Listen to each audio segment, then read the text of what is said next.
উমর রহমতুল্লাহ আলাই, মানুষ যদি আল্লাহর নিয়ামতকে টিকাতে হয়, এই মর্মে তার একটি উক্তি রয়েছে। এই উক্তি বলার আগে কোরআনে আমি একটা আয়াত বলি।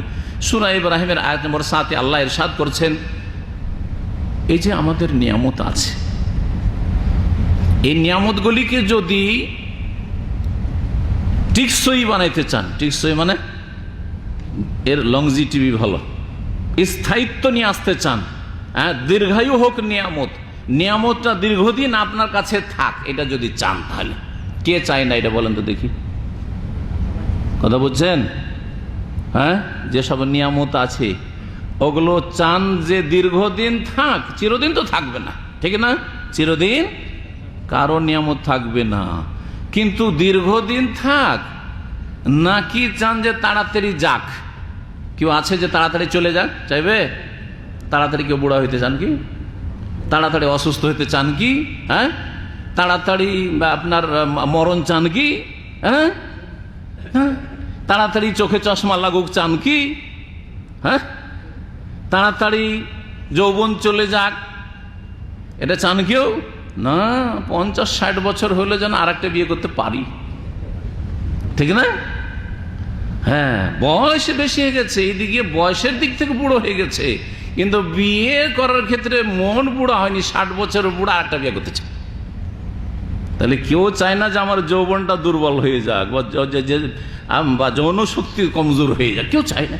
আল্লাহর নিয়ামত, জি, আল্লাহর বহু নিয়ামতের একটি নিয়ামত। জি, ধন সম্পদ কে চায় না যে লাস্টিং করুক? আমি ভোগ করি, আমার ছেলে মেয়েরা ভোগ করে, আর তারপরে নাতিরা ভোগ করে, হ্যাঁ, 14 গোষ্ঠী যেন ভোগ করে। কে চায় না? সবাই চায়। তাহলে যদি এটা চান তাহলে কি করণীয়? কোরআনের ভাষায় শুনে আল্লাহ ইরশাদ করছেন সূরা ইব্রাহিম আয়াত নম্বর 7, ওয়াইজ তাআযানা রাব্বুকুম, স্মরণ করো তোমাদের রব যখন জানিয়ে দিয়েছেন, ঘোষণা করে দিয়েছেন, লাইন শাকারতুম লাযিদান্নাকুম, তোমরা যদি নিয়ামতের শুকরিয়া আদায় করো তাহলে অবশ্যই অবশ্যই সেটা বাড়িয়ে দেব, সেটার বয়স বাড়িয়ে দেব, সেটার টিকসই হওয়া বাড়িয়ে দেব, সেটা লাস্টিং করা বাড়িয়ে দেব, সেটার পরিমাণ বাড়িয়ে দেব, সেটার কোয়ালিটি বাড়িয়ে দেব, সব কিছু বাড়িয়ে দেবো। আল্লাহ বলছে লাইন শাকারতুম, শুকরিয়া আদায় করলে কি হয়? বাড়ে। তাহলে সহজ কথায়, যদি নিয়ামতকে দীর্ঘদিন আপনার কাছে রাখতে হয় তাহলে কি করবেন? আল্লাহর শুকরিয়া আদায় করেন। যে যত বেশি শুকরিয়া আদায় করবেন তত বেশি নিয়ামত লাস্টিং করবে। যে কোনো নিয়ামত, সুস্থতার নিয়ামত, আয়ুর নিয়ামত, এসব দুনিয়ার নিয়ামত বলছি, কিন্তু আগের দিনের নিয়ামত, ইমানের নিয়ামত, ইমানের নিয়ামত যদি রক্ষা করতে, আল্লাহ ইমানের হালাতে যেন বেঁচে থাকতে পারি, ইমানের অবস্থায় যেন আমার মরণ হয়, কবরে যেন ইমানটা সহি সালামত নিয়ে যেতে পারি, ইসলামটা ঠিক করে নিয়ে যেতে পারি, এই যে 5 ওয়াক্ত নামাজ পড়ছি, আল্লাহ এই নিয়ামতটা সারা জীবন ঠিক আবার তৌফিক দাও। তোমার আদেশ নিষেধ মেনে চলছি, কখনো হারাম কাবিরে করি না, আল্লাহ এটা যেন সারা জীবন কায়েম থাকে। এটা বড় নিয়ামত। কারণ কত লোক আছে সৌদি আরবে একটা হারাম কাবিরা গুনাহ করেনি, আর দেশে গিয়ে লাগলো হারাম খেতে, সুদ আর বেঈমানি আর কত রকমের কি আর হারাম ব্যবসা।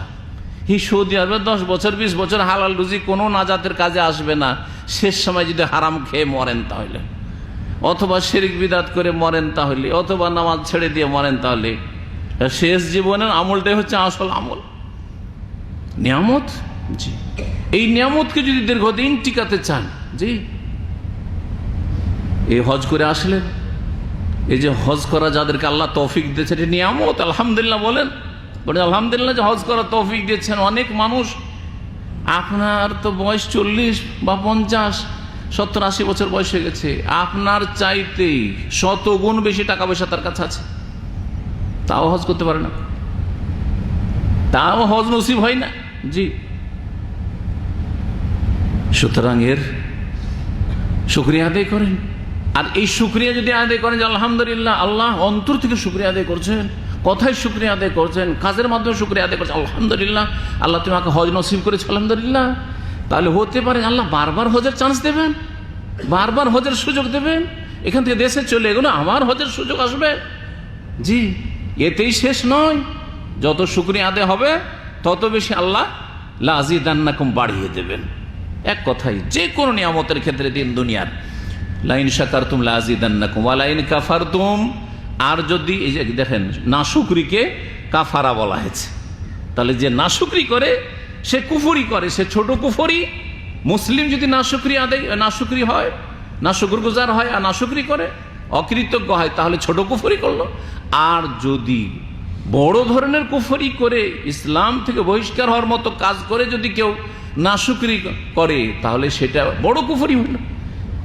ওয়ালাইন কাফারতুম, আর যদি তোমরা কুফরি করো মানে অকৃতজ্ঞ হও, ইন্না আযাবি লাশাদীদ, তাহলে শুধু নিয়ে নিব নয়, নিব প্লাস আমার আযাব বড়ই কঠিন রয়েছে, শাস্তিও কঠিন রয়েছে। না শুকরি করলে শাস্তি কঠিন রয়েছে, আল্লাহ রাব্বুল বলছেন।